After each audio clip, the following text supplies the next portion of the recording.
মশুরি আর একটু ভুট্টা লাগাইলাম বিঘে 2 মতন, সার মার কেমন কি দেবো কি দেখি হচ্ছে কিছুই তো বুঝতে পারছি না। সার তো ভুট্টায় অনেক লাগে, একটু বেশি বেশি দিয়ে দিয়ে নে সার।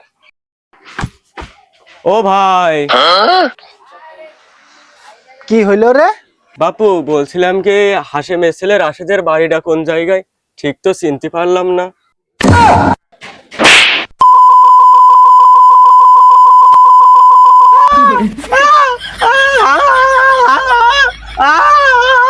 এ বাপু, তুমি কাজ টুক করলে কি? ও ছেলের বাড়ি চেনো না? ভালো কথা, তো ওইভাবে মাইললে কিসের জন্য? হ্যাঁ, এই বাপু, ও কিরা তুমি জানো?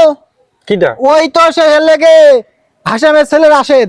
আর আমি কিরা তুমি জানো? আমি তো সেই হাসেম।